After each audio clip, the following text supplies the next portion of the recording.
salut les makers, bienvenue dans cette nouvelle vidéo assez courte aujourd'hui, hein. Je sais, chaque fois que je dis ça je fais 30 minutes, mais non, aujourd'hui elle sera courte. On va parler de quoi? On va parler d'une petite astuce sur Simplify 3D. On y va? C'est parti!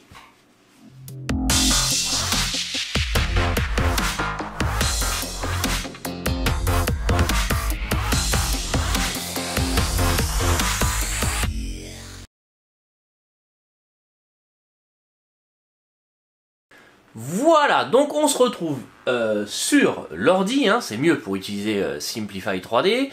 Juste avant qu'on passe en mode capture d'écran, je voulais vous montrer mon problème. Donc en fait j'ai un ami qui m'a demandé de lui imprimer une pièce qui est un casque de Scout Trooper de Star Wars en 21 parties. Voilà.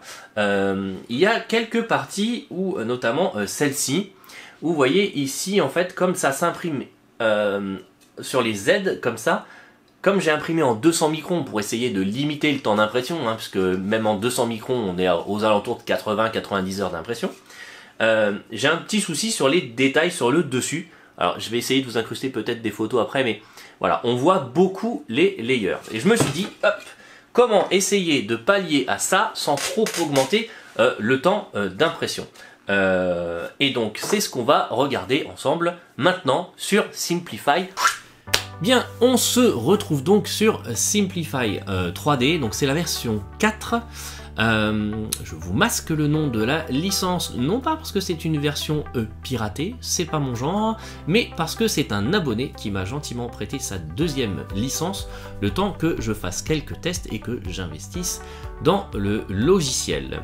Alors, la pièce qui me posait problème, on va hop, la regarder ensemble. Donc c'est celle-ci, donc comme vous pouvez voir en fait, ici par exemple, on va avoir besoin de pas mal de détails pour éviter de voir trop les couches.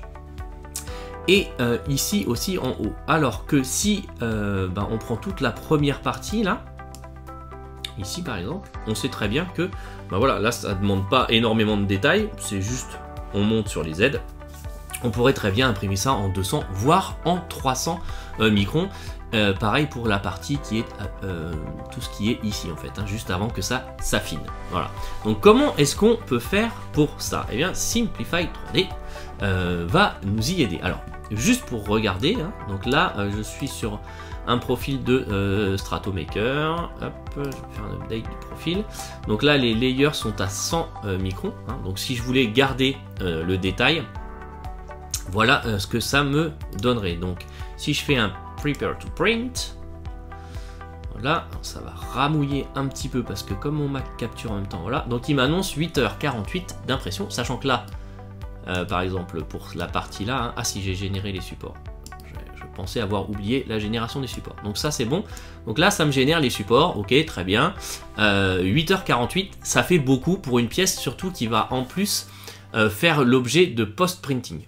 Donc je veux limiter le post-printing, mais voilà, je veux optimiser mon temps d'impression. Donc qu'est-ce que je vais essayer de faire? Eh bien, c'est grâce à Simplify, parce que si on regarde par exemple, hein, juste pour faire le test, on édite, je me mets en fast, donc là vous voyez que mes layers sont passés à 200 microns, c'est moi qui l'ai configuré, hein, vous pouvez mettre 300 si vous voulez, et que là je fais un Prepare to Print, je suis à 4 heures, hein, donc forcément les layers sont plus hauts, j'ai divisé le temps par deux.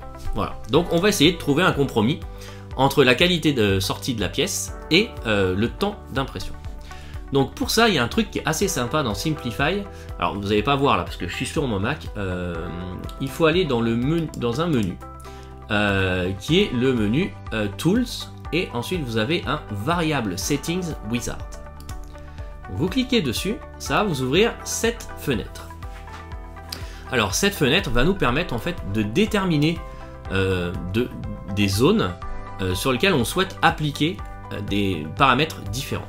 Donc ici je descends sur ma molette, vous voyez, et ça fait, donc on a ce plan là sur les Z qui nous permet en fait, voilà.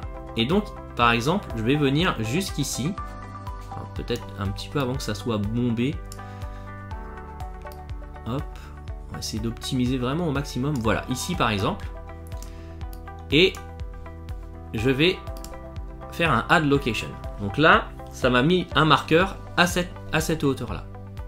Ensuite, je vais revenir jusqu'ici, jusqu'à ce que ça soit terminé. Alors là, parce que ici, vous voyez, j'ai une partie qui est un petit peu plus détaillée. Voilà, jusqu'ici, et je rajoute un add location. Et puis ici, hop, je vais venir jusque là, juste avant que ça commence à s'affiner ici, et je refais un add location. Qu'est-ce que je fais maintenant? J'ai juste à faire un split process.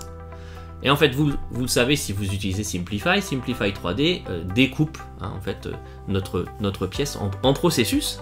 Et donc du coup, bah là, au lieu d'avoir un processus pour imprimer la pièce, on en a 4. Alors, on va regarder ensemble. Donc le process 1, donc c'est le bas de ma pièce. Donc là, qu'est-ce que je veux faire? Là, je vais lui dire de l'imprimer. Donc Edit Process Setting, je vais l'imprimer en qualité fast, donc 200 microns. Là, je suis bon. Mes layers, je vérifie qu'ils sont bien à 200 microns. Et la vitesse, je suis à 60 mm par seconde, donc c'est pas mal. Ok. Ensuite, la partie 2. Donc qui va être la partie ici là, qu'on avait déterminée.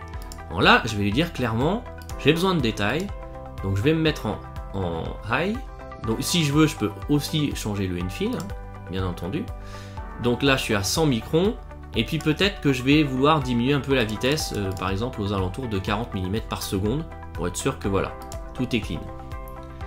Ensuite, le process 3, ben là, je vais repartir, donc je vais relaisser sur le fast. Il prend la valeur qui était configurée par défaut au départ pour toutes. Donc là, je suis sur le fast, c'est très bien. Voilà. Et puis la dernière partie, Edit Process Setting, je vais repartir en high. Et comme j'ai pas enregistré mon profil tout à l'heure, je vais lui dire que là, quand c'est du 100 microns, tu me le fais à 40 mm par seconde. Voilà.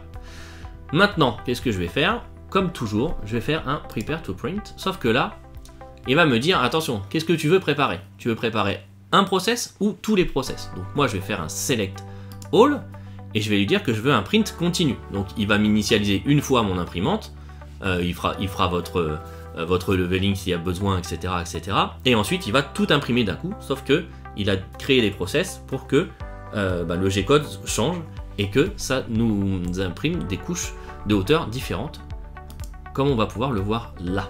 Donc là, je fais mon Prepare to Print. Je vois que au lieu de 8 heures pour une qualité quasi identique, là, je suis à 5h43. Donc on a gagné 3 heures en améliorant clairement le détail qu'on a voulu améliorer. Donc ça, c'est plutôt sympa. Donc vous voyez ici, hop. Donc là, je me suis mis en vue Current Process. Voilà, il y a plusieurs types de vues pour justement l'aperçu. Et donc là, on voit bien, clairement, les 4 process. Donc là, je suis à 200 microns. Hop. Là, il change de process, je suis à 100 microns. Voilà. Et alors, ça marche aussi, par exemple, pour le infill. Si je reviens en arrière, et que je voulais lui dire, par exemple, que là, mon process, là, clairement, j'ai pas besoin de infill, donc je lui mets du 7% par exemple. Et puis sur le 2, comme je veux que ça repose vraiment sur sur des bases solides pour que ça soit le plus propre possible, je vais lui dire que par exemple je veux du 50%. Je fais n'importe quoi, c'est juste vraiment pour vous montrer. Allez, même 60%. Ok. Après, bon, c'est un petit peu fin, alors je vais lui dire ok, je vais partir sur du 33%. Et puis sur la fin, c'est pareil là, comme c'est vraiment très très fin, j'ai envie que ça soit solide et que voilà, il n'y ait pas de bridging, rien du tout, donc je vais lui mettre du 70%. Hop, ok, je refais mon Prepare to Print, je lui dis que je veux bien les 4. Voilà, donc là je revois mes 4 processus, et si je reviens en arrière, donc là, on va essayer de zoomer un petit peu. Vous voyez qu'effectivement le infill, hop, je reviens comme ça. Le infill est très faible, donc là il est à 7%. Je monte, là j'ai mes supports, hop. On va monter, je suis toujours à 7%, et là, hop, tout de suite le infill monte. Voilà, puis il va continuer un peu sur la même redescendre à 33%, pardon, hein, parce que c'est vrai qu'on l'avait configuré à 33%. Hop, et sur le dernier, hop, on va rezoomer, vous voyez ici, on voit bien qu'on est à 70%, et là c'est parfait. Hop, on vient refermer tranquillement notre pièce. Alors ici c'est pas un défaut, c'est parce qu'en fait la pièce là doit être détachée. En fait, c'est juste pour que les supports viennent et que la pièce soit propre. Donc en fait, c'est pas un défaut de. J'ai cru au départ que c'était un défaut de l'objet, mais en fait non. Une fois que c'est imprimé, on enlève les supports et on enlève. Je peux vous le montrer sur la webcam. Ça donne le creux comme ça et il y a une autre pièce en fait qui vient ici. C'est juste vraiment pour optimiser l'impression et que ce soit propre. Voilà, c'est ce que je voulais partager avec vous aujourd'hui. Je trouve ça assez intéressant. Et il y avait une manip sur Cura pour modifier le infill. Alors pas faire différents process comme ça avec différentes hauteurs de layer. Je pense que ça viendra un petit peu plus tard. Je testerai voir si ça marche toujours sur Cura 3. Et si ça marche, je vous ferai une vidéo, au moins pour vous apprendre à gérer des infills différents en fonction de la hauteur de votre pièce. Voilà, on se retrouve tout de suite pour la conclusion.